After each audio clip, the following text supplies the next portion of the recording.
Hello everyone, welcome back to my channel. Today's card we're gonna make a fun fold card and using the Petals of Beauty.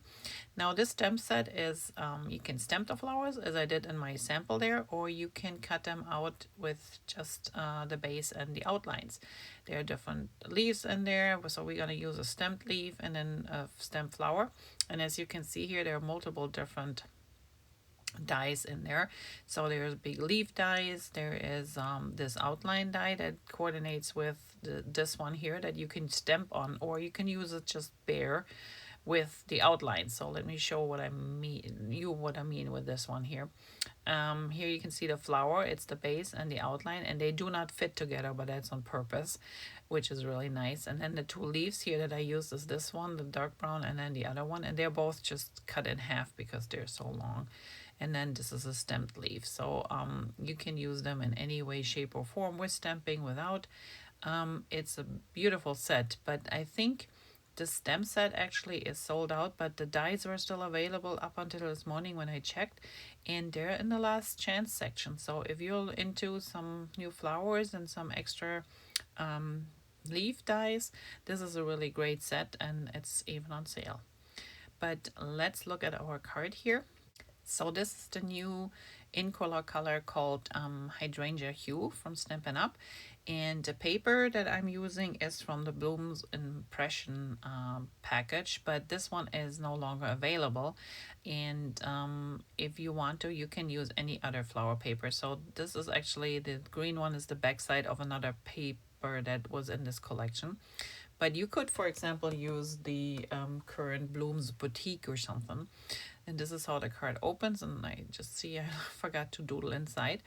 So fun and easy, and I will give you the measurements on the go. So let's see what's all in this package. And there's a whole bunch of stuff in here. So let's take the decoration pieces out. We don't need those right away. And let's concentrate on, start with the card base. So this card base is cut at 8 1/4 by 4 1/4, and I scored it at 2 3/4. So that's our one side of the card base. And then we have the second piece, which is 8 1/2 by 2 3/4, and it is scored at 4 1/4. And this folds together like that. And then we have another piece where I just used the Hydrangea Hue again, which is 4 inches by 2 1/2, which fits right on top here of the white cardstock and leaves just a little bit of a frame all the way around. And these two go together like that. So for the inside decoration of our card, and let me put this together, and I explain in a second why this is two pieces here. So you want to have a piece that is cut at 5 1/4 by 3. So this piece is, you would leave it intact. If you have enough paper, you can leave it as is. For me, I have to sometimes per month cut between 20 and 25 kits that I prepare, and so I have to do a little bit math when it comes to how to cut my papers most efficiently, especially since you're limited. Stampin' Up! Gives you 2 sheets of designer paper usually that are the same in the package, and I have to calculate how much can I use on, how much paper do I need. So in this case, I needed 16 for 16 cards, and I thought, well, that actually works out pretty good. I have 2 sheets, and they're 3 inches tall and 5 1/2 wide, or 5 1/4 wide. So I get 2 stripes out of one of my sheets, and I get a total of 4 per, so 8 pieces out of one sheet, and I have 2 sheets, so 16. Perfect. That is just enough paper that I need for this card. So I cut everything down, and then I used another design paper out of this series for my bottom piece, which is cut at 5 1/4 by 1 inch. And then I have another piece that is 2 1/2 by 1 inch. And I figured, okay, let's assemble and see what the card looks like. So when I started to assemble, I put my pieces down before adhering. I always do that, and to check, and I said, okay, we got the green bottom here, and I like the little bling, so I just from my stash used some silver glitter paper, and then that would go in the center here, overlap this one, and then I take my green one, and that's when I realized, oh, wait a second, I'm missing that design paper up front here. And I'm like, oh no. I tried to make it work, but I couldn't find a paper, you know, a design paper that would work with it. And then I thought, okay, either I just scrap the idea, try to find some different paper where maybe have 3 sheets. But then I thought, wait a second, I only need a piece that is 2.5 by 3 inches. And this centerpiece, this white one, is covering up most of it anyway. So luck will have it that I actually could cut this piece. I gutted it out of the inside piece. That works just fine for the outside, and this gutted part that you can see there will be covered up by our white flap that we're gonna put on there. So for me, or if you ever come into the same predicament that I was in, that I was short on paper, that was an easy fix. Otherwise, like I said, had to find a different paper, but you won't see at the end that there's paper missing on the inside. But that's why this one is cut so weird. So you can just leave it intact if you only make a couple cards or have enough paper. So let's place this one on the inside. And I leave a nice even spacing around the sides and the top. And then I'm going to use my green strip, and I will adhere this one the same way, making sure that I have the same spacing around this piece as I have on the flower one.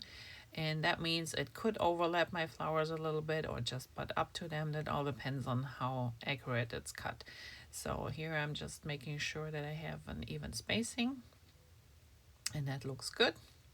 And then I take my silver paper, which just covers up the seam and gives it a little bling. It's very, I know there's not much showing at the end when we're done, but it's enough to give it a little bit of a bling. So let's put this one in next and adhere it down, and then we're gonna continue with the outside. So I just fold it over, and I'm going to use this piece, and I'm lining it up so it's, again, has a nice even frame around it, but it also is at the same height as the inside that we decorated, so it looks like one piece. That's why I couldn't really use a different designer paper. That would have not made sense. It would just look weird. So let's adhere that and put this one down on the front flap of the card. And as you can see here, I move it over a little bit, and in this case your liquid adhesive is your best friend because it gives you at least a couple seconds to move things around if they're not quite where they should be. So the green one will be lined up the same way, just so there's a nice even spacing on the outside, and the green is lined up with the piece on the inside, so it's on the same height. And then we're gonna add our little silver, and that should be all for the outside decoration there. So let's put this on, and that is all that we need to take care now for the inside. So we're going to use the white piece, and I will be adding quite a bit more adhesive to the bottom of this piece, simply because it has to adhere on the glitter paper, so there's a little bit more in there. And now for lining it up, so I have to make sure that it is at least at the end of the cut there or a little bit above, and then for sure that I have even space on the left and the right side showing. So this looks pretty good. Let's adhere our blue paper, which simply goes in the center of the front there, and that is pretty much all we need for this fun fold card. So it's quick and easy, and it opens one way and then the other one closes, so these two overlap. So this folds nicely together. Now let's decorate the front, but this is how it opens and closes. And I use simply some tags that I had still in my stash, and one is rounded, the other one has squares. edges, but they're both the same size otherwise. And I stamped Happy Birthday on there. And this is an old stamp set from Close to My Heart, but any Happy Birthday will work that you have. And then we're gonna use the stamped flower and leaf. Now I will use a little bit of dimension, so I'm gonna use my bone folder and just curl the edges a little bit of the flower and the leaves. I know it will flatten out in the envelope in the mail, but I'm gonna put some adhesive underneath there, and then hopefully will hold it up a little bit better. And let's see, we have some foam dots here, so I'm gonna put a couple in the center of each of those leaves. That way, I normally wouldn't put that many on there, but that way I make sure it stays up a little bit. And for the flower, I'm just gonna put it in the center, one or two or part of one, just to keep the center up. Even when the sides get pushed down, it still gives it a little bit of a, you know, 3-dimension. And then we're gonna adhere our once I got this little one on there, yeah, let's take the backing off, and we're gonna adhere the flower, the leaf first, and then I'm gonna put the flower right next to it. And the flowers, so the leaves are stamped in garden green, which is 2nd generation for the background, and then the vein is stamped in the full regular garden green stamp, and the flowers are stamped in Berry Burst. Now in this one I accidentally didn't stamp off, so I had the full color. That's why this flower is a little bit darker than the flower on the sample there. So usually I would stamp the flower off, use 2nd generation, and then with the full color I would go in and stamp the little insert. But this one was already done, so I kept it that way, and for the insert I just used Blackberry Bliss, I think is the darker color. So this is 2nd generation right there, and this is the original color full. But you can do it either or. I just like the lighter one, and then that way I only need 1 ink to stamp. But in this case I use 2, so you can see a little bit more the definition between the 2.